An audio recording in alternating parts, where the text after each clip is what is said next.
I've been in the mood for like a kind of heavier fantasy, and the way that both of these books, the first book, The Sword of Kaigen, is so like raved about and absolutely adored. And then the Blood over Brighthaven just sounds kind of like up my alley. But the first book that I am going to be reading is, here's the description. I'm probably going to speed it up because I take forever to read.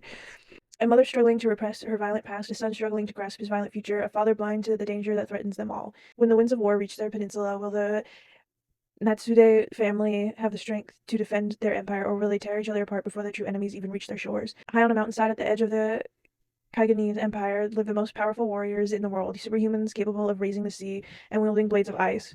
For hundreds of years, these fighters of the Kuzengai Peninsula have held the Empire's enemies at bay, earning their frozen spit of land the name the Sword of Kaigen. Born in the Kuzugani legendary Matsudo family, 14-year-old Hamori, I'm so sorry, has always known his purpose to master his family's fighting techniques and to defend his homeland, but when an outsider arrives and pulls back the curtain on Kaigen's alleged age of peace, Murami realizes that he might not have much time to become the fighter he was bred to be. Worse, the empire he was bred to defend may stand on a foundation of lies. Misaki told herself that she left the passions of her youth behind when she married into the Matsudo house. Determined to be a good housewife and mother, she hid away her sword along with everything from her days as a fighter in a faraway country. But with her growing son asking questions about the outside world, the threat of an impending invasion looming across the sea, and her frigid husband grating on her nerves, Misaki finds the fighter in her clawing its way back to the surface. I was just sitting there and I was like, I hadn't really read like what the book was about. All I had been told is that like there was a story of a mother, and I kind of, the only time I really like the whole like mother trope has been in John Gwynn's. I can't even remember the name of that book, but I need to continue that series. So I typically don't like that because as children usually are just like annoying nuances, and I yeah, basically just that I don't like children. Both of these books are on Kindle Unlimited, by the way, and both of these are published by ML Wang herself. She's an independent publisher, which means you should go support her. But The Blood over Brighthaven is the one that, the more I heard about it, the more I was like, oh my gosh, I want to read it. Because basically, it was described to me as woman has magic, gets accepted into magic community, is powerful, men upset she powerful, put her with somebody who's supposed to be bad, he actually good, and I don't know what they do from there. That's what I know. So both me and you are going to be reacting to this freaking summary that we have. An orphan since the age of 4, oh, I'm so sorry. Scone has always had more to prove than her fellow students. For 20 years, she has devoted every waking moment to the study of magic, fueled by a mad desire to achieve the impossible, to be the first woman ever admitted to the high magistracy.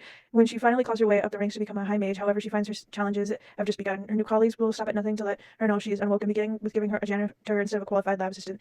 What neither Siona nor her peers realize is that her tech-turn assistant was once more than a janitor. Before he mopped floors for the mages, Thomil was a nomadic hunter from beyond Tyrion's magical barrier. 10 years have passed since he survived the perilous crossing that killed his family, but working for a high mage, he sees the opportunity to finally understand the forces that decimated his tribe, drove him from his homeland, and keep the Tyrannies in power. Through their fractious relationship, mage and outsider uncover an ancient secret that could change the course of magic forever if it doesn't get them killed first. Sakonia has defined her life by pursuit of truth, about how much is one truth worth with the fate of civilization in the balance. This does have content warnings. Let me read those for you. Gore, sexual assault, and suicidal ideations. I can already tell that I'm probably going to love these books. Just the character setup that she already has, and if she executes on that, I will be so happy.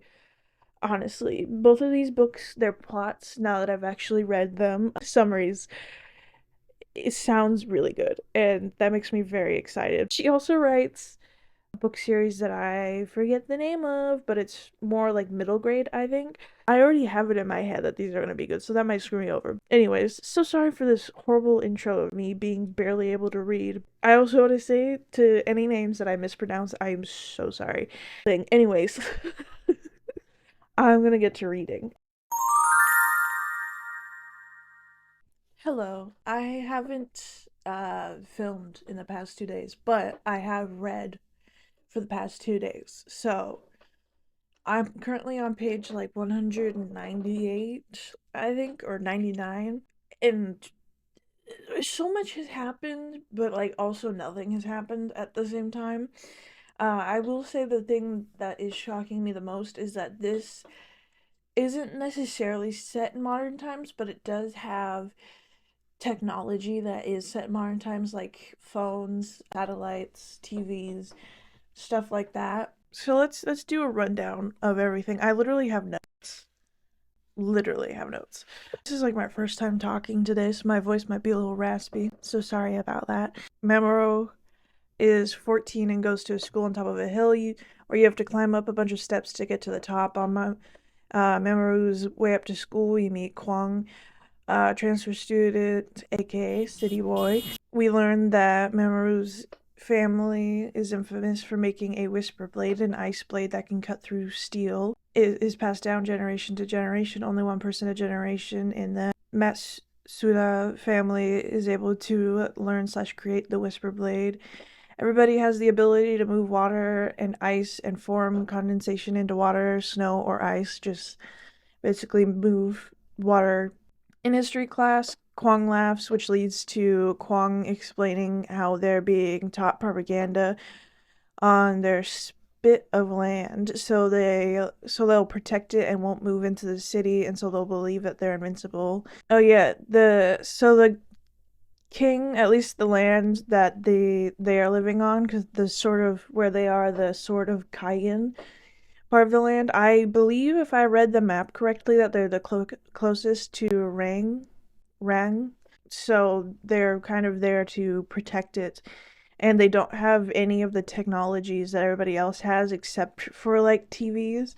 They haven't seen much of the outside world and still believe that their neighbors are weaker than them, even though they their neighbors have made much advancements, but their government has told them that they're like the strongest that they've ever been, and that they're still stronger than everybody else, and they've lied about how they've won their war like without any help and everything. They're being taught about, yeah, lies from their past war. This gets Mamoru gets angry and beats up just a little bit. I love how I have that in my notes. Just a little bit. Beats up Kwang. Mamoru and Kwang get caught fighting. They have to clean the roof together because it's a dangerous task, and Kwang and Mamoru are tied together. They end up falling off the roof and are plummeting down the mountain. Mamoru quickly makes snow to break their fall. They tumble a little more down the mountain and end up on a plane made of unbreakable glass. As they are on this plane above water, we find out that Mamoru is able to kind of bloodbend, which comes from his mother's family, which is our other main character, Misaki, who her family has the ability to like coagulate blood and make it so that scabs can get healed over.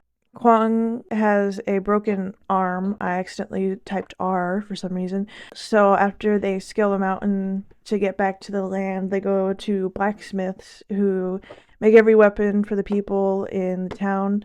New Kotetsu heals Kwang, and we learn about the history of the Whisper Blade and how the Kotetsu Numa house and Matsuda, I'm so sorry, houses are tied together with loyalty. Now Mamoru is questioning everything as he walks home in the middle of the night. Basically, the plane is made of unbreakable glass, and it comes from a different country that the whole story of the war is that they didn't need Yama because they had already defeated everybody, and that Yama kind of just like flew there and was like, oh my gosh, they defeated everybody. We're just gonna go help and assist them, like, give them food and stuff, but that's not true, and that this was like a fighter jet, I think, but it's from a different country, and basically, Mamoru like beats the crap out of this plane because of how angry he is,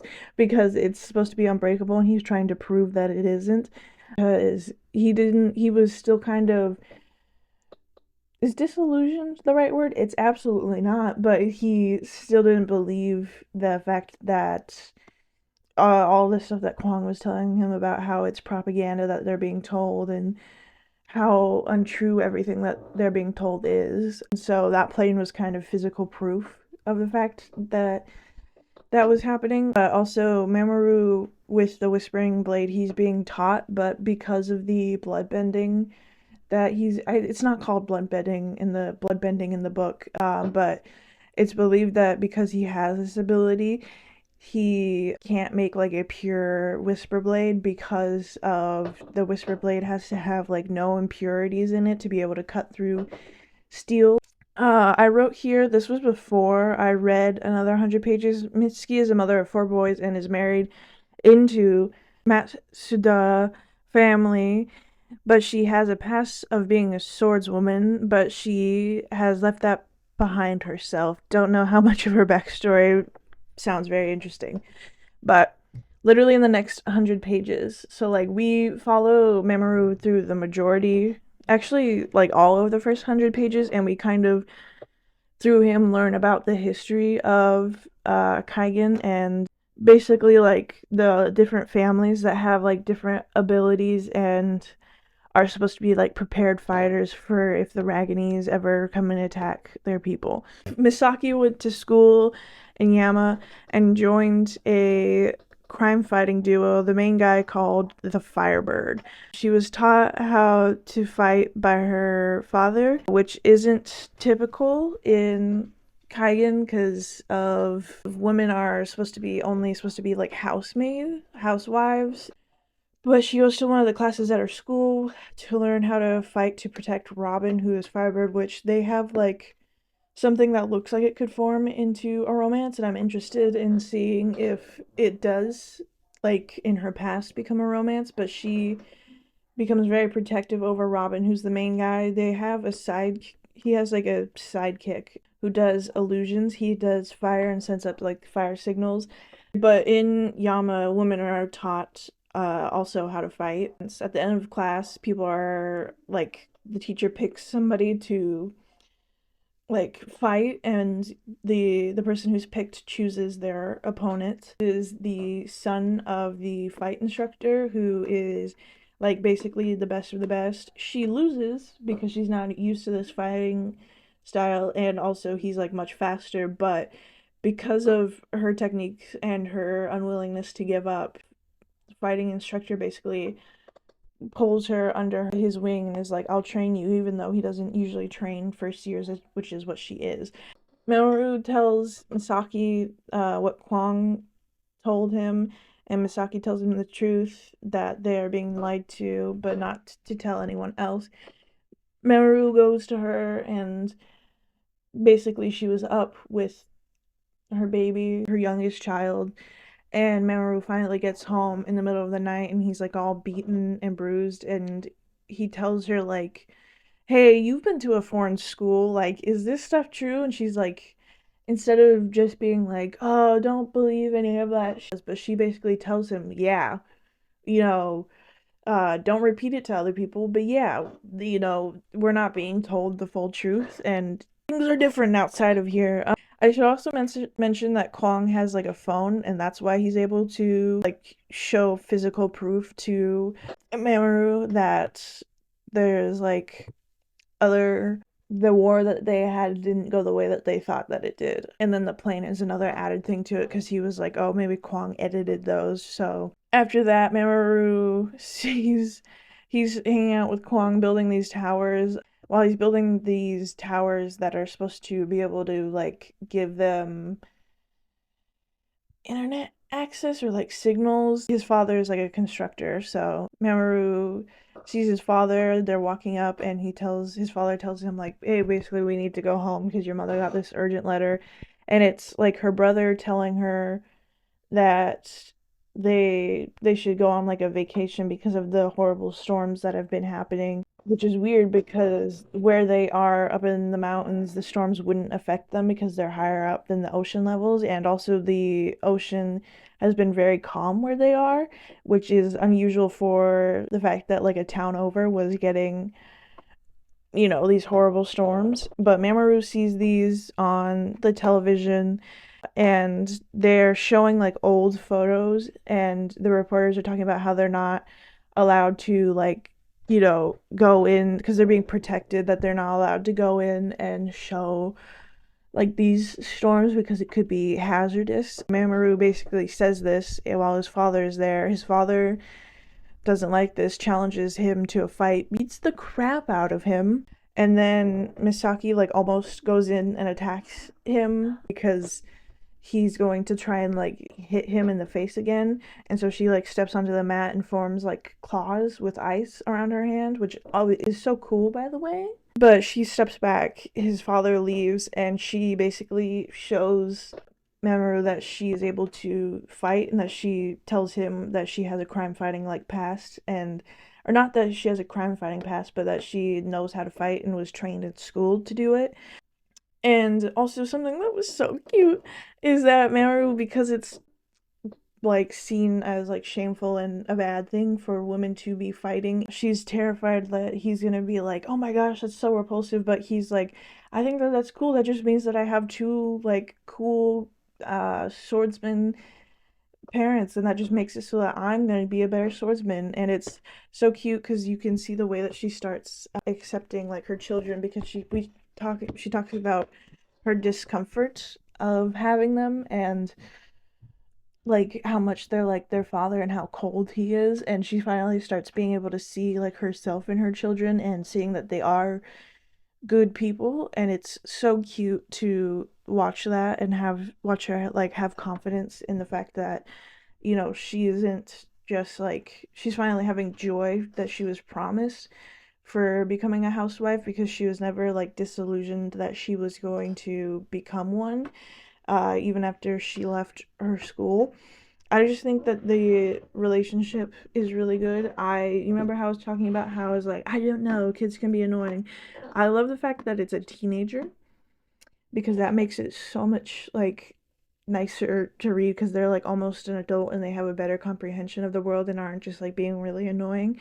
They're still a child, but I really like this story so far. I really love when it's a whole thing of like the government is lying to the people and is involved in it, and we don't really know what is and isn't the truth. There's a ton of like different places that are involved in this, and it's very interesting to learn kind of the biases that each place has, and kind of the racism that they have against each other, and kind of how blindly some people will follow things and not even question it.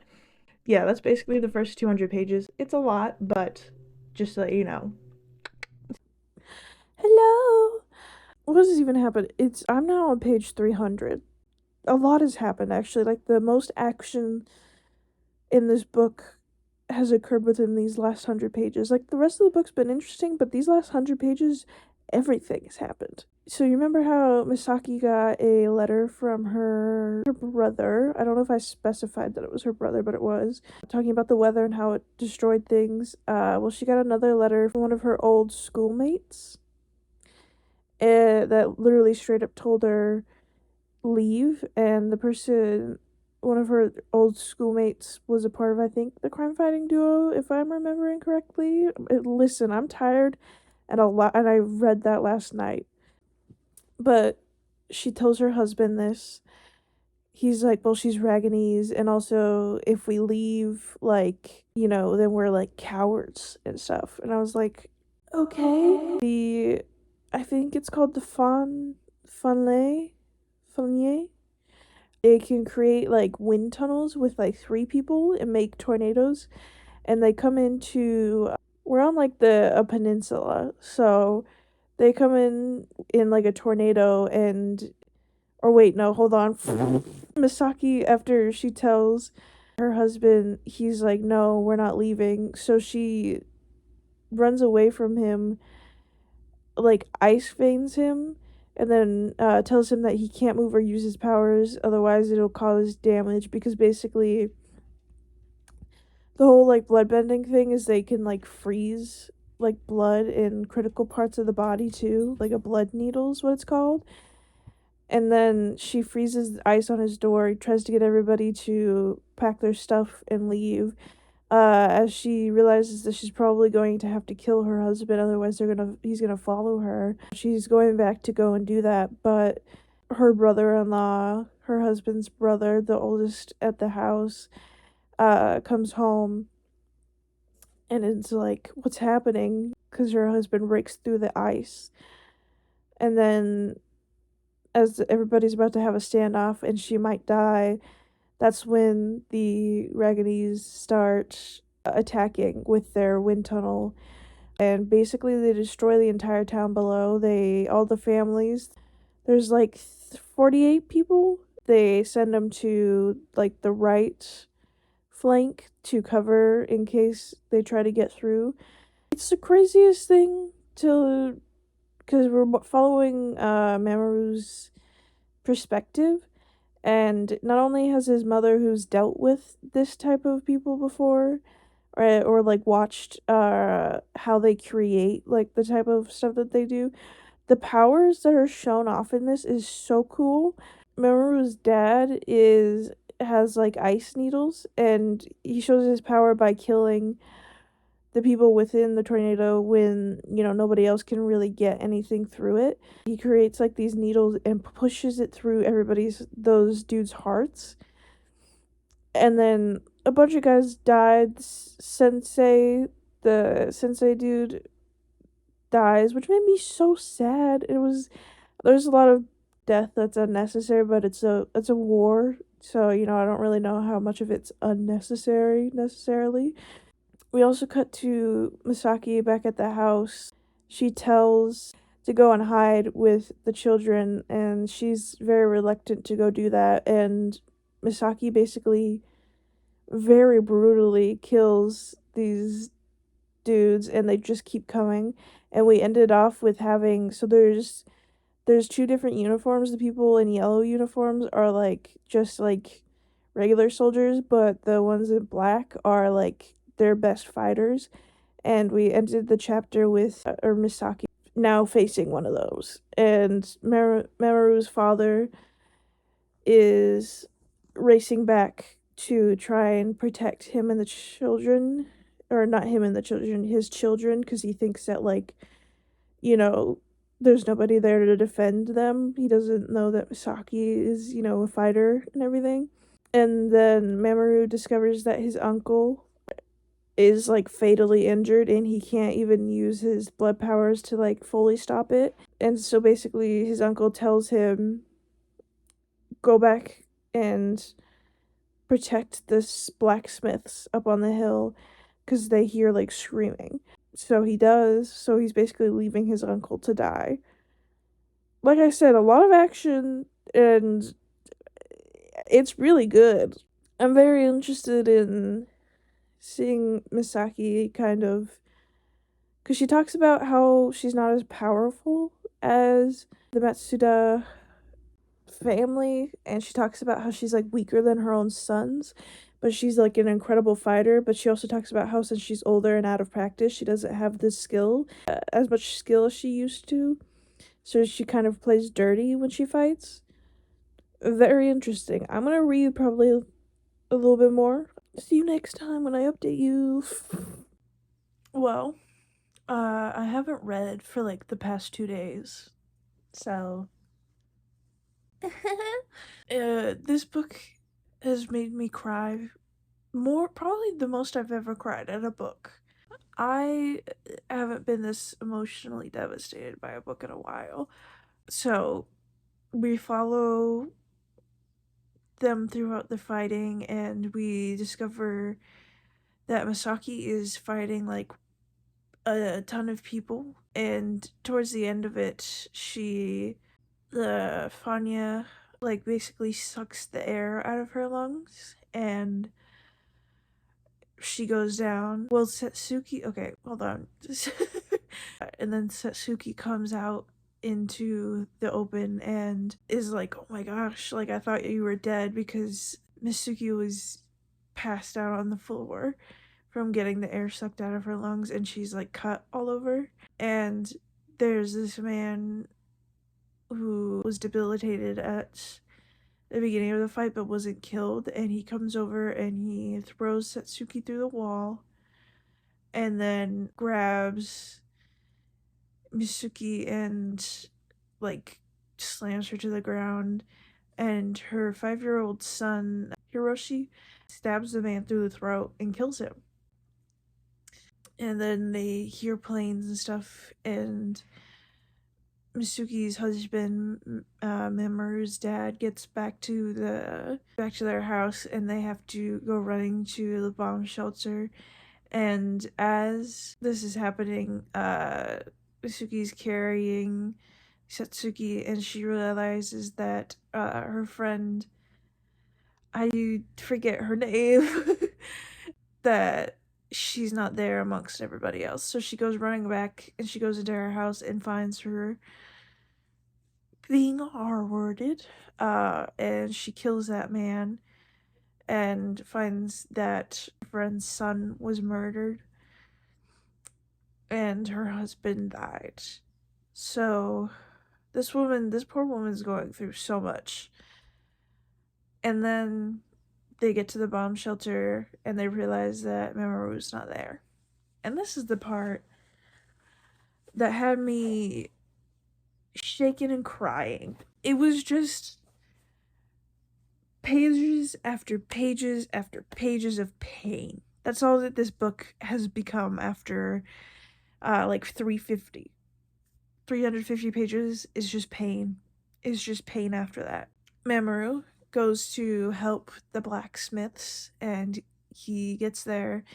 He fights off 5 of them and then helps get him out from under the house. But as he's doing this, he sees this guy, this warrior dressed in black, and it's the guy who basically brought down the most powerful, and was able to resist really powerful attacks. And so Mamoru sees Suki needs to get to his father up on the hills, and so this guy is trying to go after his friend, and so Mamoru distracts him. And as he's doing this, as he's fighting, he loses 3 fingers and gets stabbed in the chest by his own sword. And as this guy turns around to walk away because he killed Mamoru, Mamoru gets up. And it was one of the most heartbreaking lines, is that people thought that Hiroshi was the first, or was the youngest of the Matsudo family to create a Whispering Blade. But that would be a lie, because it would be Mamoru who did it with blood and ice and cut through the guy, because otherwise the guy would have gone up and killed multiple innocent people and demolished that town. And as he's laying and he's dying, he's just thinking about the fact, how proud he is that he finally did it. It's gonna make me start crying again. ML Wang, if I catch you, I'm gonna make you change this.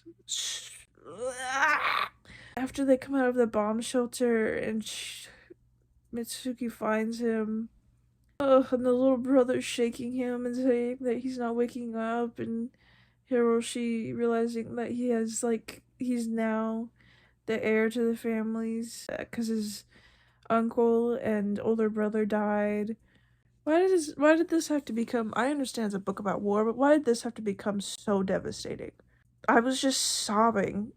Anyways, that's where we currently are. Their entire town is destroyed, and I'm just mad. Hello. Yes, the quality is worse. My camera can't handle when I talk for over 20 minutes, and I have a feeling that I'm going to yap a bunch. Okay, so first things first. This book, I think it is first 5-star of the year. This book, Sword of Kaigen by ML Wang.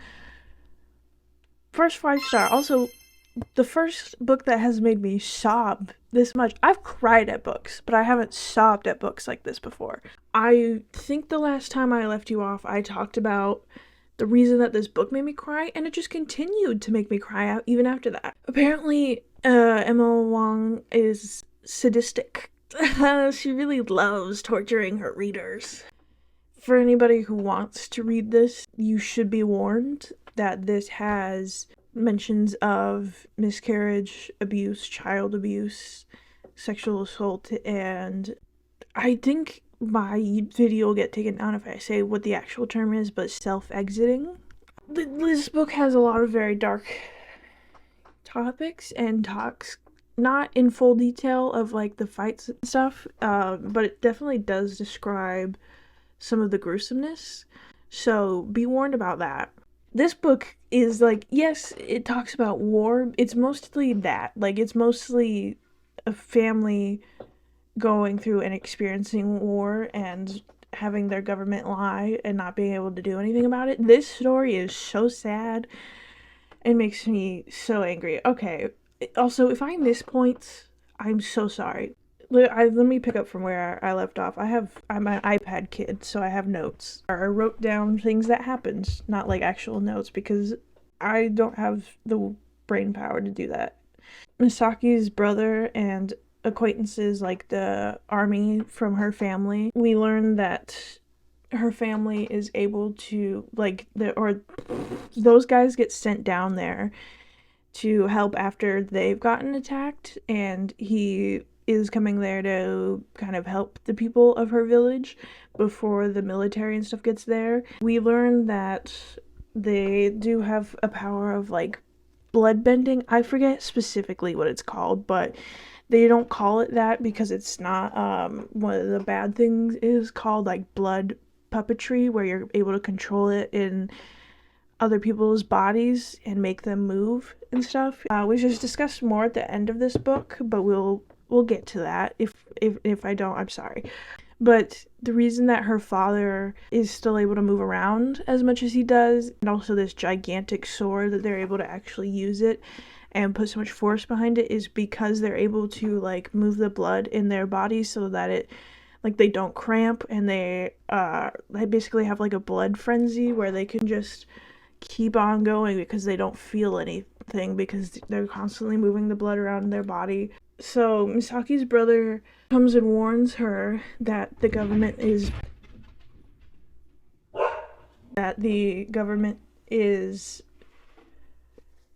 going to tell them that they can't talk about what actually happened there, the storm and stuff.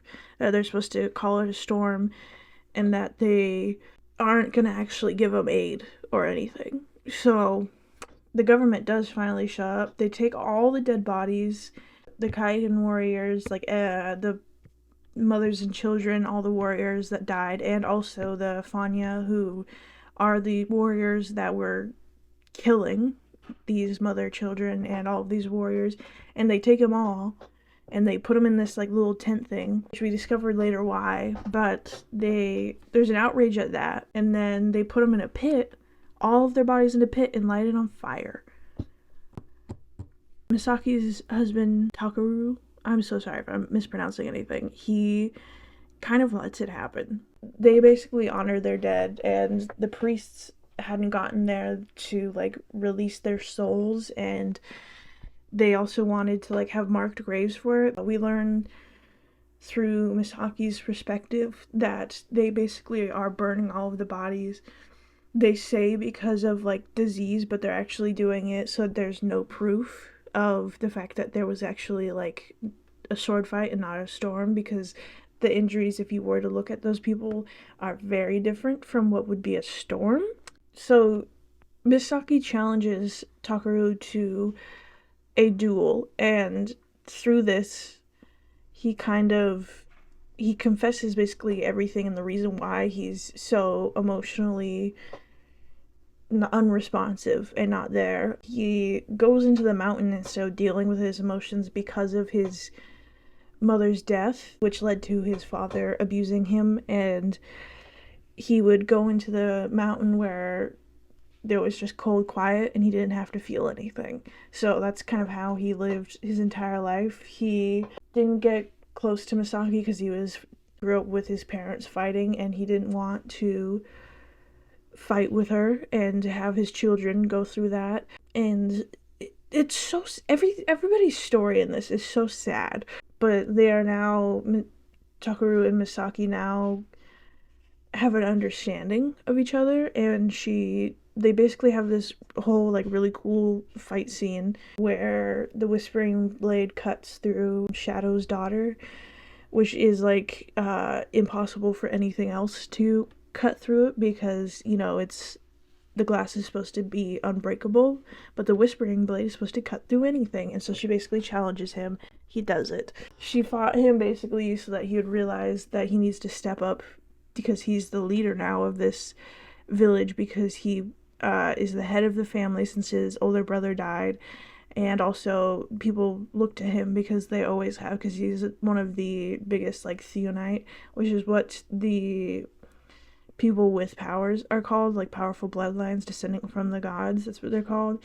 They're like the main house, and like a ton of other houses have fallen, so basically people are looking to him because he's supposed to be very powerful.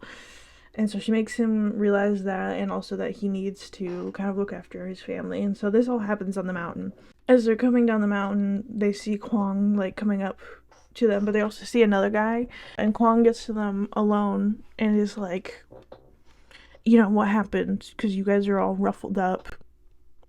But this guy comes out of just the brush, out of nowhere, with Mamoru's face, and kind of stuns Misaki and Takeru. But she sees this like shimmer on him that makes her realize, oh, this is, I forget the specific name of it, but basically this person can like mimic somebody, but they have to do it after seeing like somebody's face, which means that they've been there, like that they've been watching them. So that's terrifying. They end up like holding him to the ground with ice, and Misaki is interrogating him, trying to figure out who he's from and what's happening. He has this like weird like metal spiral on his face, and then he just blows up. They go back down into the village. Takeru orders everybody to like count their people to make sure that there's nobody among them, like tells them look for people that are like shiny because they might be imitating somebody. We find out that this orphan girl is missing. We will get into that in a second. We also learn that, I'm so sorry, Hoyori is pregnant. She is I forget how exactly she's married into the family, but she married into somebody who was related to the Matsudu. Yeah, Daya family, and I think that they're like a part of their family in a different way. She finds out that she's pregnant. She was assaulted by a Raganese soldier, so she doesn't know whether or not it's her late husband's or if it was his. So the government come back to discuss what is happening, and like, hey, we're gonna give you aid, but it's gonna take a while, like, and also keep your mouth shut and maybe we'll give you aid. While the government is there, they have like these translators because they don't speak the same language, because they have the Yama also there, who basically, because of how weak the Kaigen Empire has become, they now have Yama basically like taking over their domain and like being there and be like these business meetings and talking about like just basically being a ruler compared to the Kaigen Empire.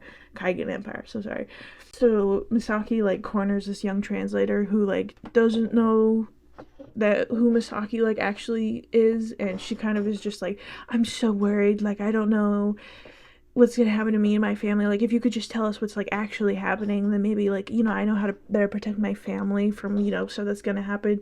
And the young translator tells her that the Kaigen Empire is weak and that the Raganese planned to go to war against them. So the Raganese attacked like the most powerful Theonites to see if they could basically crumble them, to go up against them to try and see whether or not Kaigen was still powerful enough to hold them off.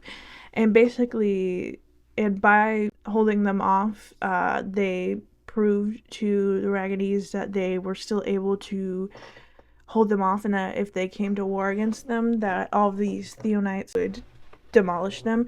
What they didn't tell them was that a lot of them died in their basically attacking to test and see how powerful the Empire still was. And the reason that they went and took all the bodies into that tent was to take photos to show the Raganese that basically they're still powerful and look how many of your guys that we killed. That's why they were sending the soldiers up in waves during the attack.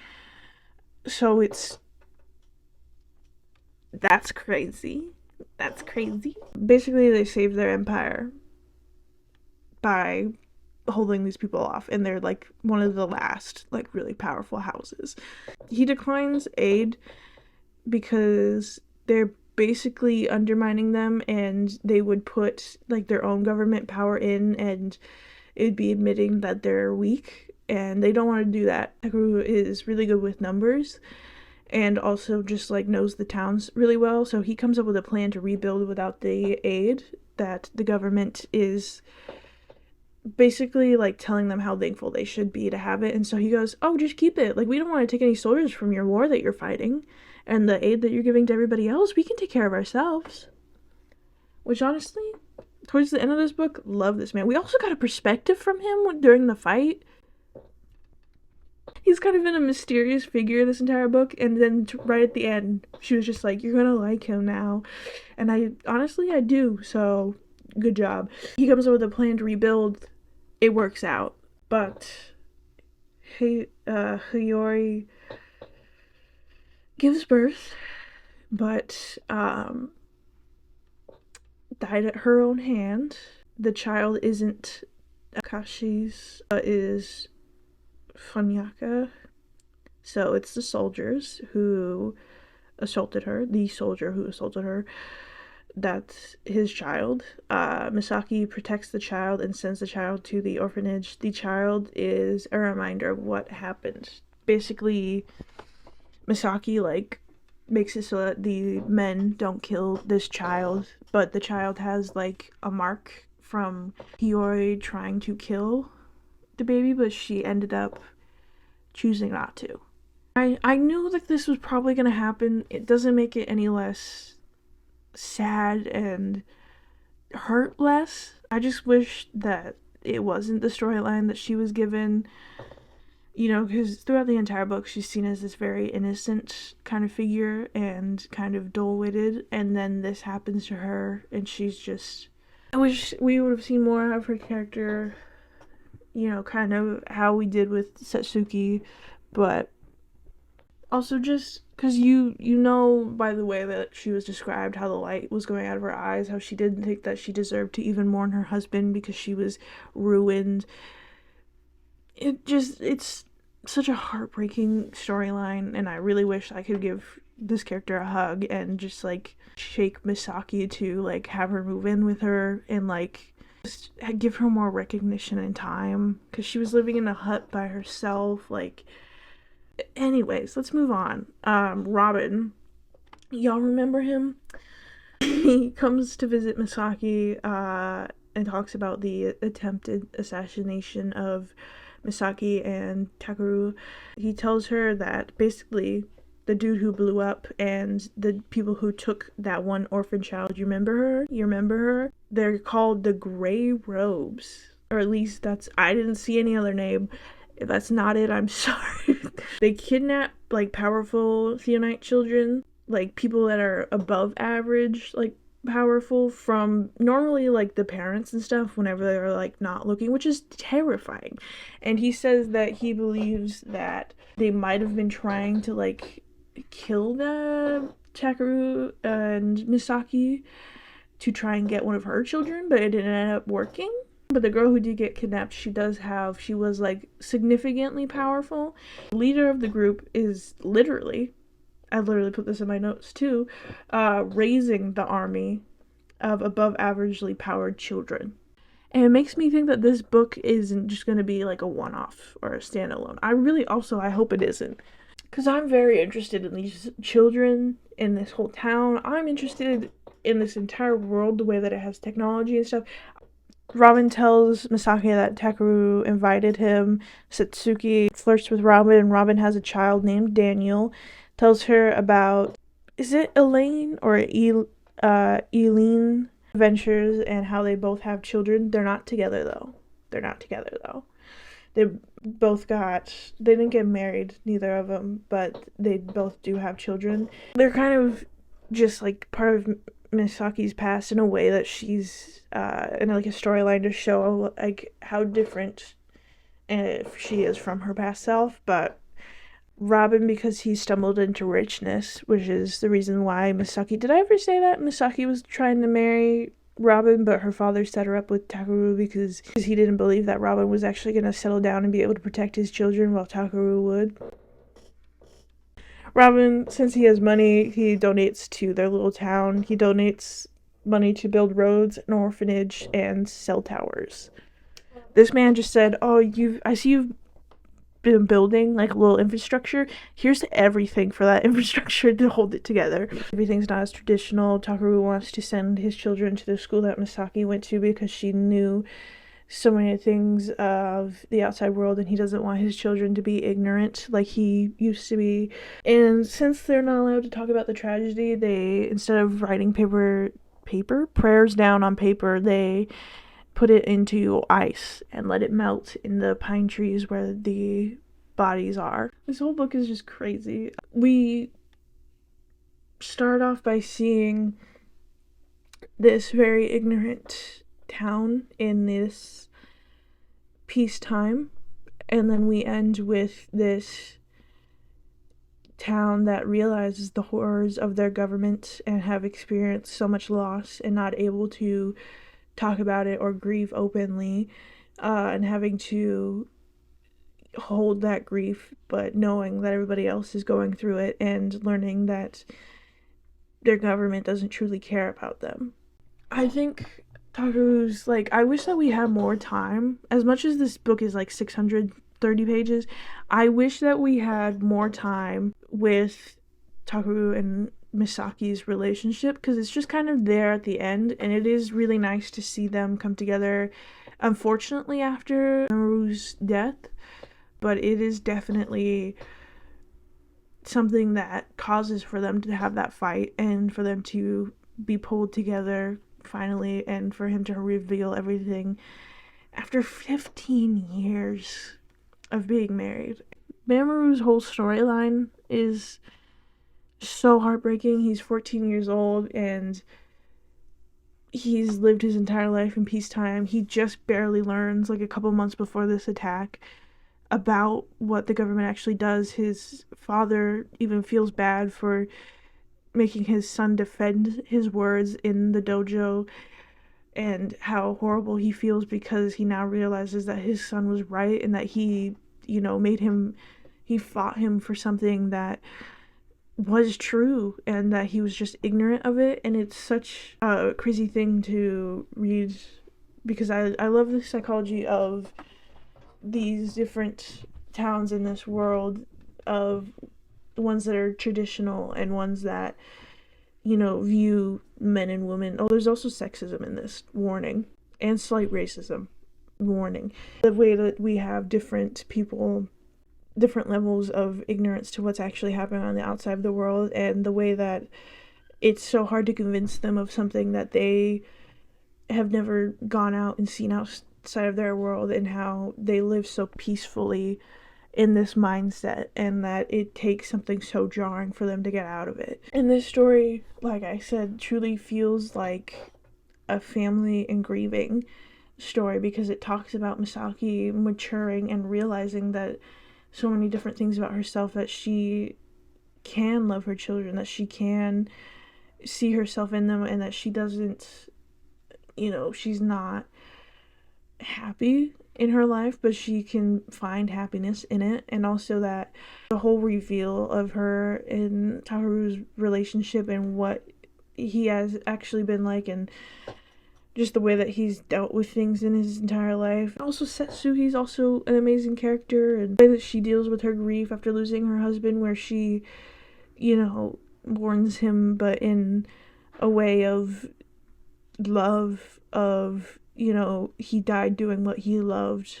It's such a complex and beautiful story. It's such an interesting world with having technology in it, and for this little location not to have, very much of it and be so, have so much propaganda shoved down their throats. And family stuff in these types of books always makes me bawl, okay?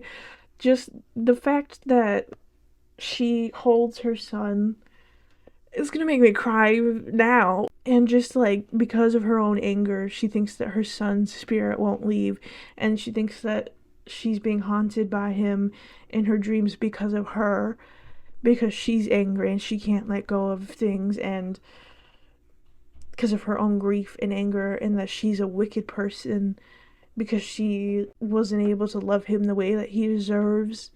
ML Wang, thank you for this. And I wish that this was I wish I could be oh, it's one of those books that's too overhyped, because the amount of hype that I've seen for this book is quite insane. It's absolutely worth it.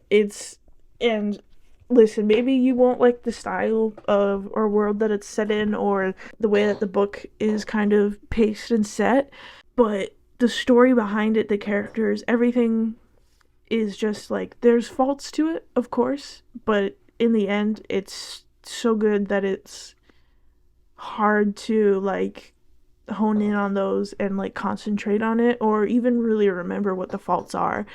This has become one of my new favorites. And I was saying oh, this one doesn't seem up my alley. This is other than it being set in kind of modern times, absolutely up my alley. But I am still excited to read Blood Over Brighthaven, and I would laugh so hard if I liked that book less than I liked this one. Highly recommend. It's still on Kindle Unlimited. The Blood Over Brighthaven, at least for me, just literally got taken off of Kindle Unlimited. I didn't snag it when it was on Kindle Unlimited, and so I'm upset about that. I don't know why it was taken off, but that was a wild ride. We'll see if Blood Over Brighthaven makes me cry as much as this book did. Let's get to reading that.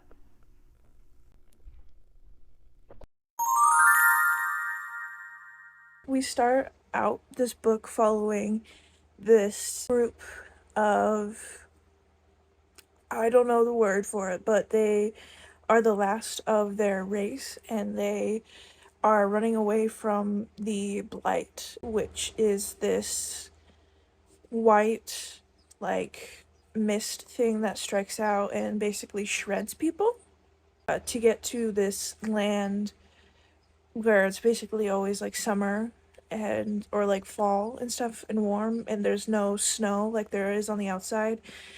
And as they're racing, this guy that we're following loses his sister, his brother-in-law, but his sister had a child, and he got given the child, and the child has a little bit of a scar from where the blight slightly touched her, but it didn't kill her. And he realizes that he and this girl are the only ones left, and that he has to make it past this border, otherwise his entire race and knowledge of it will be completely gone and nobody will care. He makes it across, and then we cut to Siona, I think is how you pronounce the name. These names aren't hard to pronounce, I'm just stupid. We cut to her with her going to the university to become a high mage, and she's going to be the first ever woman to do it. So we're following her to the testing of that. She has Alba, her cousin, I'm pretty sure. Every few years, only a couple women get tested, and Siona has a high mage who she's worked under, and who basically gave her application in to be tested, and she passes basically with flying colors and gets in. First ever woman to do it. And the way that the powers work in this is there's a mapping of powers where you have to type in on this like typewriter the spell and then like the object and then you hit like the power key and it does it. It's a very interesting, and I'll try to describe it more in the future. It's a very interesting universe, but she's the first ever woman to make it as a high mage, and she's dealt with these men who normally go to become high mages or just like do magic in general, treat her horribly, and it's no different when she gets there. But she does meet this cleaner, who I'm guessing is the dude that we were following in the beginning, because I think, Quinn is like the race that they believe that he is, and he's a cleaner. He's the first person that she runs into, and he's helping a sister to her office, and basically all the guys are like bullying Siona, and he talks about how, oh, all of the assistants, there's no more assistants left. Like, I'm promoting, because he's the basically like the ruler of the floor. Like, what he says goes for like the management and stuff on that floor. And so he says, oh, the cleaning dude, he's gonna be your new assistant. And instead of being yelling in his face for that, she takes him there and starts explaining everything to him. But Siona has an encounter with like the high dude, who basically says that she's sleeping with the high mage to be able to get her position that she has. I hate these men so much, but Tommy, because there is racism, he's supposed to be like dull-witted and like because of his race, and they thought of lesser and called like rats because of how much they breed and just a lot of really horrible things. So it's shocking to Siona that how much and how quickly he's picking stuff up. It just makes me sad, but I'm hoping, because she is a little bit less respectful, or she's a little bit more respectful, not less respectful. Tommy is, which I don't think is his real name, is a lot more like kind and doesn't really like the way that she's treated, or at least so far. I'm only 100 pages in. So I'm very interested in their relationship and kind of what like the whole magic and blight stuff is within this, and how the beginning is connected to the rest of the story. If it is Tommy who was the dude in the beginning.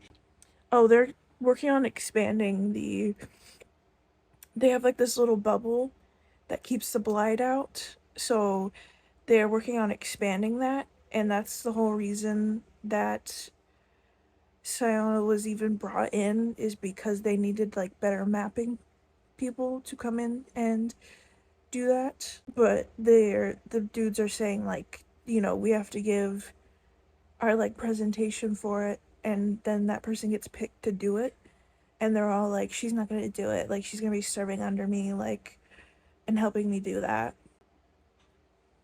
That's why she was like, yeah, you know what, I don't have time for work, and most assistants are like within the academy and know how to do magic, but Tommy doesn't, so she's teaching him. So yeah. Oh my. Hello, I'm currently being blinded. Forgive me again if I miss anything. I today read 200 pages, and so much has happened in those 200 pages. I am now on page 300. This is like one of the very few books where it has made me want to keep reading, which I know sounds bad and like I don't makes it sound like I don't like reading. There are some books where I get a headache and I'm like, yeah, I can be done reading this. This one, I was blinding myself and probably causing some sort of eye damage just staring at my screen reading this. So, where we left off was with Shiona and Tamil, and them kind of meeting, him becoming her assistant, and then them starting to work together. Through them working together with Siona trying to map and make the bubble that they live in that protects them from the blight, trying to make it bigger. She is trying to come up with like new plans of better ways to see the mapping and what you're mapping, where you take the energy source from. So they're working together on that, but he's like not actually like fully working on that because he's still learning and he's very quick with it.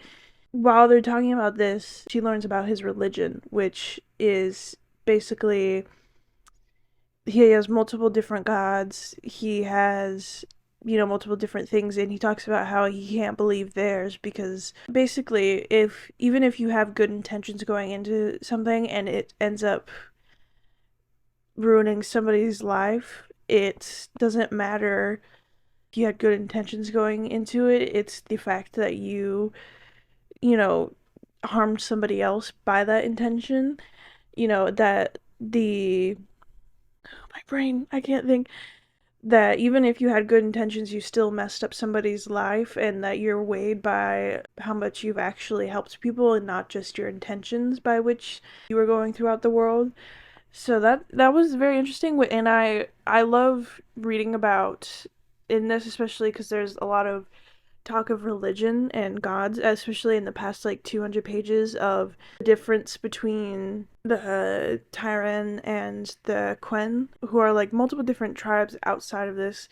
But through this, he tells her the history of how all of there were like people who had powers back before Tyran was created, and how majority of them were women, and that only men learned if they weren't able to hunt, and all of the powerful women were called witches. And he's talking about how in Tyran society they make it so that women can't really have power and don't get a high mage system. So then she's interested in this past and remembers a part of their history where this dude who's helping form Tyran, forget his name, there are so many people, there's so many names and so many different things, I'm so sorry for not remembering it, but remembers that he's half like Quen and that he was crippled when he was young, so obviously he learned the magic of his mother, and he's basically the person who created this bubble that protects them from the blight. Learns this, and she goes back and looks at his whole like mapping thing that he has that created the bubble that they're in that protects them. So she takes that and creates this very clear image of the mapping that they have, and it's like white gray, but it's like very crisp. And so Tamil, he is there because she's up very early, and she is like, I have one more code to put in that will make it even more clear so that we can see like the other realm, which is where the powers come from. Oh, I should also mention that the witches and stuff, they were thought of as using like windows because of they created images from the other realm that were like so clear that, it was like something being reflected through a window. So she puts in the code and clarifies it, and we see Tomil kind of, tense up and look at it weird, and she's like, why is that happening?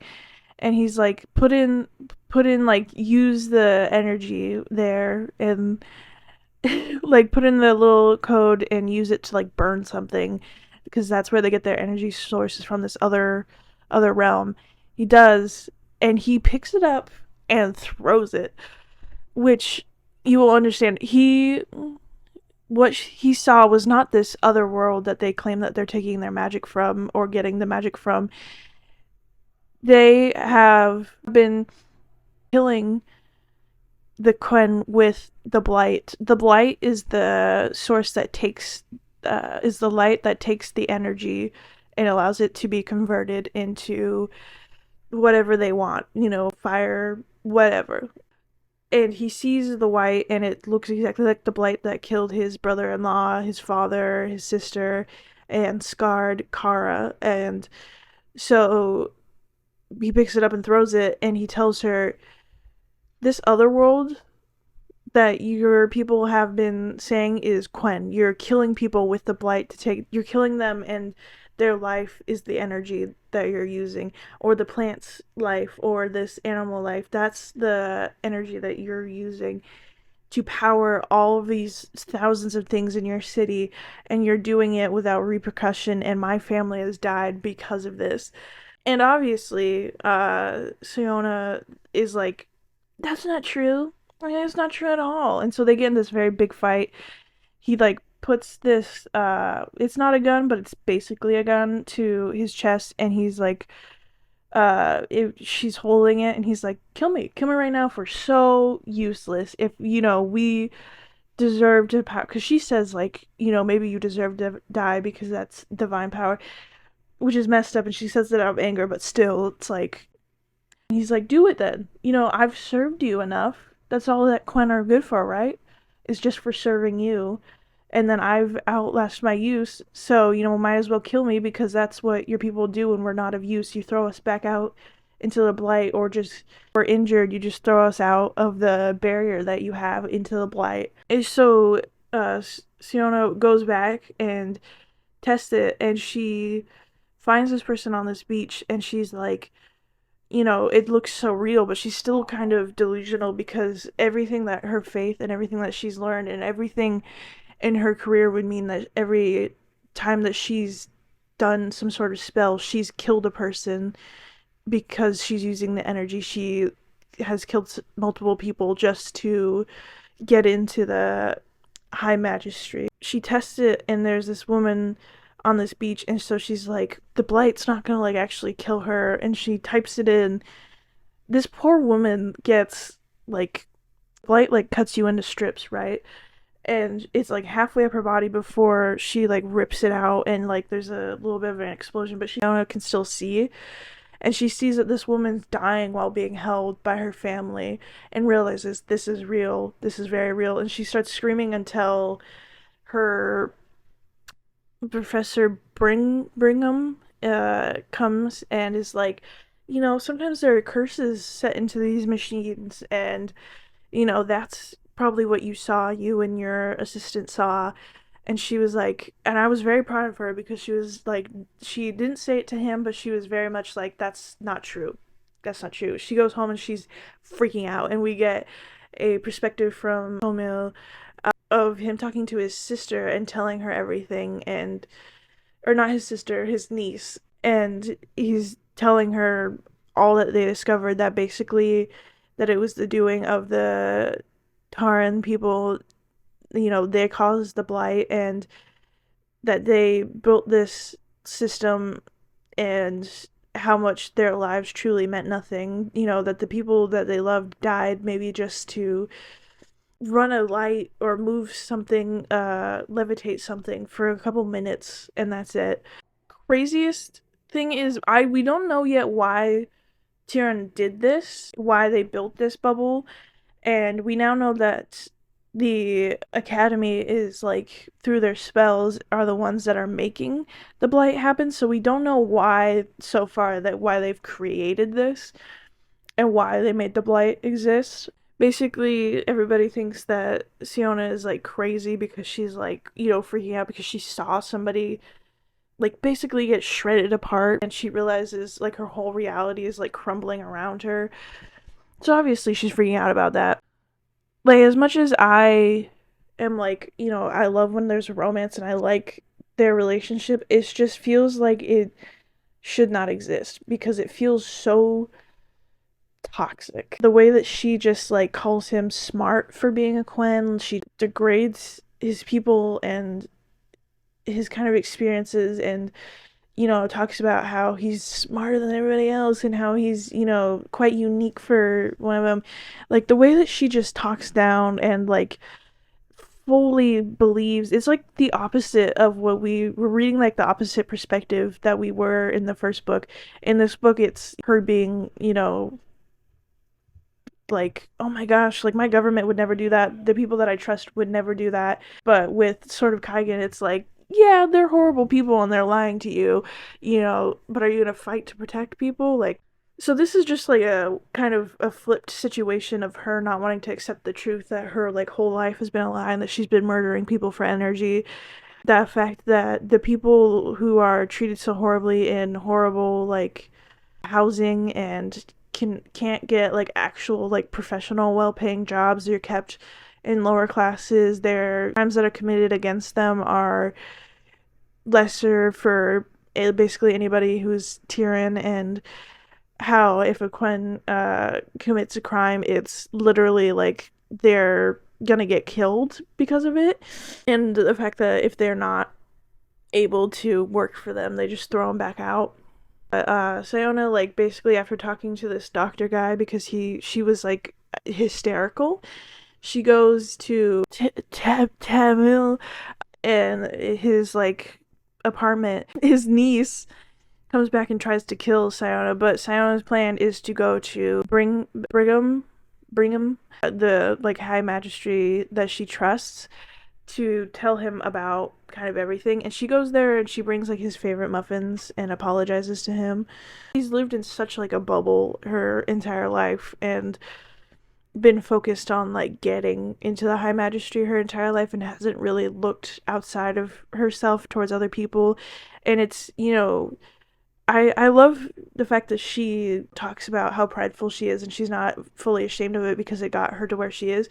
But it's just like in that pride, she also has ignored so much and just, you know, willfully just gone by everything and not really cared about other people. Tomil tells her, like, hey, if you tell him this, that, you know, you're killing people outside of your little bubble. I should also mention that the bubble that they're in, that's Tyrion, like, you can't pull magic from there because we learned that it would kill a bunch of people there. It's restricted. You're not allowed to take energy from there. He tells her, like, hey, if this dude that you trust that's in the High Magistrate, if he's like, oh yeah, like tells you that this has been happening and that he knows about it, play along with it so that you stay alive. And I also need Sayona to have a better character development other than just like apologizing and slightly learning and being less ignorant, because if her and Jim get together, I need it to be different than what it is now, because it's cute, but she's still very demeaning and needs to apologize way more before I'm comfortable with them ever matching up. Talk to you later.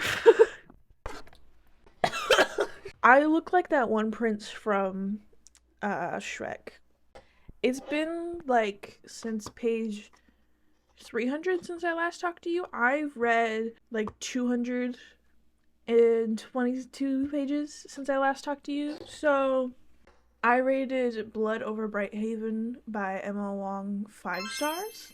I think the last time I left off, she was going to Brigham's tell him about her discovery. She, like I said, tells him about it.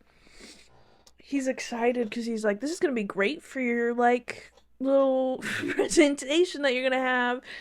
And she's like, oh, so you knew? And he's like, every high mage and archmage knows about this. And she's just like, she asks him like a bunch of questions and he's still just like, yeah. And then she starts playing along so that he doesn't get suspicious of her. With this, she comes up with a plan to show basically every single high mage and show everybody within this town what's actually causing just casually have a fidget spinner, what's actually happening, how they're getting the technology that they have. When she goes and does her presentation, she has like a whole plan she's set up with Tomil and Kara. So she goes and it's probably so distracting, gives her presentation after. Oh, I'm so stupid. Okay, something that's very important to this story. So after this, she goes to the library because she starts formulating a plan of what she's going to do next. So she goes to the library, runs into Renthorn, who knows that she discovered what the other realm is based on what she's reading and also the fact that she was screaming her head off. In the warnings for this book, it talks about sexual assault. And this is the scene with which it happens. This book has sexual assault, racism, sexism. Just know these things going into this. And when that's happening, because Sayona not being able to fight back because of him overpowering her, Tono comes in and he wasn't supposed to be there. And this scene was so satisfying. He punches Renthorn and the dude just flies across the room and like hits his head on the stacks of books and passes out. That makes me so happy. And the ending to this as well, I love it so much. Talk about vengeance.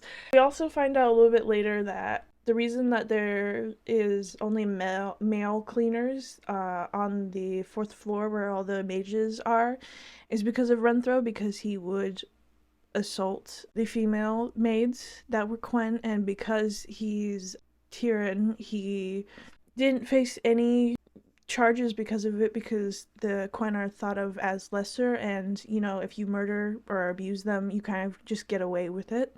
So Renthorn has a past of this, but we get not his actual perspective, but we get the story of Domil getting assaulted by him, having a glass broken and stabbed into him, right here on his body, and then having to clean up the glass with his hands. And he tells, because this is when Siona's trying to convince Toil about that if the other mages will see this, that they'll be, they'll be like, oh my gosh, and, change what they're doing, or at least she's trying to give them an option to change. So in doing this, he tells her the story of, the fact that there was another mage in there and he was laughing along with him, basically telling her, hey, all of these guys are evil and messed up. So this whole plan, we have everything set in motion, and we don't find out until later in the book that there's a little scene between Siona and Tomo before she leaves for her presentation. They kiss, and it was oh, Emma Wang, the writer that you are, I adore you so much. She talks about how when he kissed her, he was like, maybe I am insane to be kissing this Tyrion woman, knowing that we would never have a life together, which is...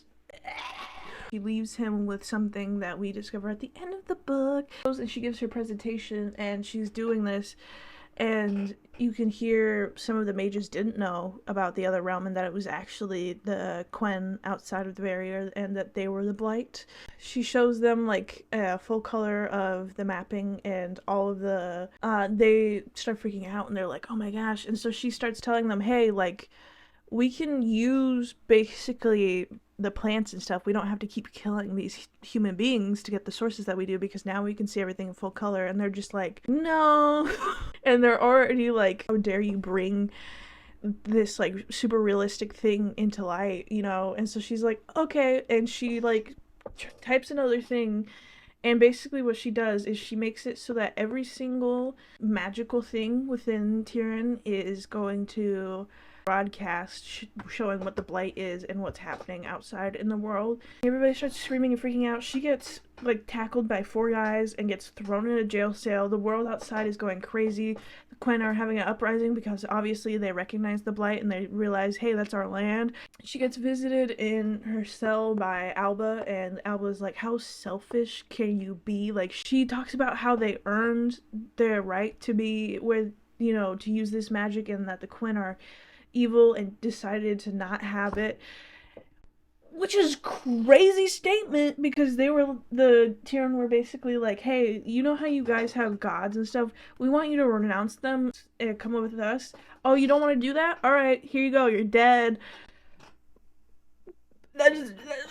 So after that, she gets taken with Brigham. He uses his staff and kills a bunch of Quen on their way to this Darius, his car. It's an actual car. They get to his house. She, tells him she's not renouncing anything that she did. She's not repenting for it. And basically, if she deserves to die because of what she did, and that she's not going to sit in front of the trial and beg for forgiveness, sees and understands that she is evil, and that she's not just going to fall behind a god to give her a reason to stay alive and be worthy of living and creating this magic. The gates break down to Brigham's mansion, and she doesn't want him to kill anymore, so on the balcony she wrestles him. He throws her, hits her, throws her back, and she falls asleep.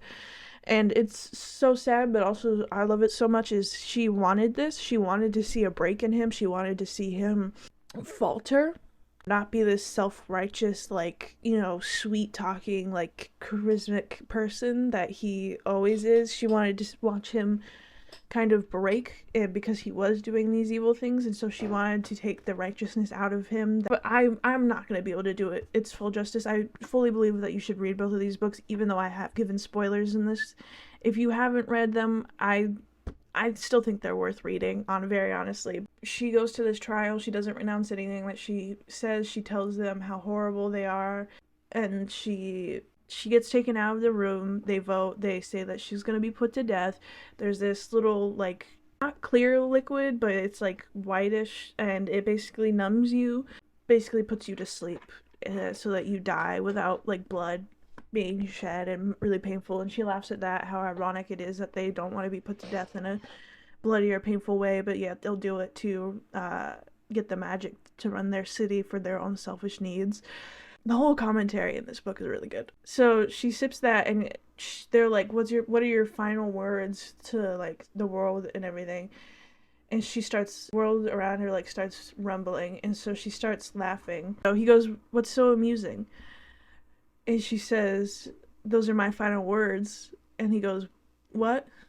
So, with the Blight, you remember the restricted zones? That's Tyrann. With the mapping and just, like, being able to, and understanding numbers, they were able to make it so that the Blight goes into the Archmage building, the university building where they're holding the trial, where basically every single mage, except for 2, are, and a bunch of reporters and everything. Domil is on the top of this building with Kara, and they set in this code, and it's basically going to expand the barrier and take up majority of their reserves. So he sets it off, and the Blight goes into the building and kills everybody, including Siona, but she was already dying because she took a sip of the vial. And obviously, I didn't think that was going to happen, because majority of the times, main characters have some sort of armor plot where, like, I thought it was going to be like Kara or Doyle, like, swapped out the little vial and, they were going to get her out of there or something. It wasn't that. I do like that ending a lot, but Doyle and Kara, they start packing up to leave because the Blight's going to start coming to get them, because they're in the zone that they had set for the Blight. So as they're packing up, we see the 2 mages who were not in the building, who are missing, Renthro, Medoris. I think it's Medoris. They're walking, and Renthro's like, I'm the new Archmage Supreme. Like, I'm the ruler of this court now. And then he goes to Tommy, who's like, hey, Tommy, because that's what they would call him, because they didn't want to use his actual name. He told Kara to leave. They didn't see her, and so you got Renthro being like, hey, buddy, where's those papers and stuff that you had for that? Like, he wants the power to be able to send the Blight on different people with the exactness that they did on the university. So they both have staffs, which have a lot of power in them, apparently. And they can send fire and stuff, either with, like, shifting their hands or with, like, a command. Renthro basically has the Blight in his, says that he's able to control it, but do it, like, really slowly. And while they're talking about this, as Renthro puts it to his chest, we hear Domil is talking about how, there's nothing wrong with screaming, and that he's okay with screaming, but he's going to protect Kara as much as he can so that she can get away and, live her life like she's supposed to. But Kara, the icon, she became, like, one of my favorite characters, like, pretty quickly. She jumps off the water tower that they had sat on in the past in this book, and uses the typewriter that Renthro is looking for, smashes his head with it, and this dude doesn't die on impact, so she steps on him. He dies then, and Medoris is basically like, oh! Domil tackles him and gets the staff out of there. He's about to kill him when he's like, I swear I didn't know about the other realm and what it actually was. I didn't know anything about it. Like, please don't kill me. I wasn't gonna kill Kara. Like, I promise. And so Tomil is like, thinking about what Renthro said, which is very true, is the fact that Medoris is, like, the last mage, so that would make it so that he would be the person in power, and basically, if he killed Medoris, there would just be another random person put into power, which would mean that everything that's happening right now could just go back to the way that it was. So he realizes that he needs to have somebody who has seen and been a part of this story, and somebody who he actually believes, and I do too, that he didn't know about the other realm. He tells him, like, remember everything that's happening right now, remember my mercy, remember everything that Siona did and for why she did it, because you are now the Archmage Supreme, make this right. And with that, they get attacked again, and another group of Quen come over and help save Tomil and Kara from, they were getting assaulted by police officers. They start running, and they're getting shot at. They're trying to get out of Karan. The border is expanding because of the spell that they were using. They were using their own Tyran people to expand the border, which is such an ironic and lovely move to do, that, using their lives to expand the border, which is what they wanted ultimately. But instead of using the Quen like they always had and killing them without, a second thought, now it's using them, and they're going to be in, a disaster because of it. The officers find that they can't shoot their gun anymore because of the energy reserves being, like, used up for guns. He's talking about how they're probably going to all die because of how cold it is outside of the border, and that they have to find caves to refuge in, and they have to, talking about trying to build a better generation for people below that by going out and knowing what they do know now about the Tyran and everything. They still have the typewriter, and every, like, part of the spell, so nobody else is gonna have access to this. There's no epilogue. Not even like a 5-year in the distance type thing. I love the fact that Siona's character doesn't just immediately, once she learns about this stuff, doesn't just completely understand and realize everything that's wrong within the society. Obviously she starts going through the denial phase, which is like every single character, every single story that's done this has. She doesn't just immediately accept that everybody's bad, and she still has faith in the people that are in her community, because she's still going through so much denial. She doesn't just instantly turn, which I very much appreciate, because it does feel really unrealistic when other books do that, where they just have them realize a truth and then they turn on everybody else. It's, something that Siona had to learn throughout this entire book, that everybody around her is evil, that she's evil, and I like the fact that she didn't have, or she wasn't given a reason to be able to justify herself. She was still a murderer, she still accepted that, and that's why she went out at the end of this book. And as much as I do get sad about character deaths and wish that there is some other way that they can redeem themselves, it does feel like this is probably, I wouldn't say the easiest way, but it's definitely not as hard as, like, maybe, because I feel like if you didn't end it that way, you might have to have, like, either a longer book or, like, another book in the series that's, her realizing all these things, and then, maybe living with the Quen and, them starting to warm up to her but still hating her in a way. I don't know. I do appreciate the fact that she had an ego the entire book, and that it wasn't just thrown away once she got the power that she had. And also just the fact that she made a character, especially a female character, egotistical, and didn't make them, like, of course there are very unlikable things about Siona, but she made her the hero of the story even with that ego, which is not a normal thing that you see. I haven't read many books with egotistical women where you don't just end up hating that character, and they're also usually not a main character. I will say, as much as I do love a good romance, and I think that this book does a good job of, giving you that, I do very much appreciate that both of them realize that they can't have that, and that they're not fighting to be together, and that, she didn't have to hide him and everything. And also they realize that, she realizes that she's hurting him by possibly being with him, and he also, realizes, but the fact that their relationship gave Tomil hope in the end, of the way that the relationship affected him. I appreciate the aspect of their relationship. I do agree, though, that I don't really think it would have worked if everything had happened differently at the end of this book. Anyways, I will see you next time. Like and subscribe, comment if you've read these books and what you think about them. Yeah. Bye.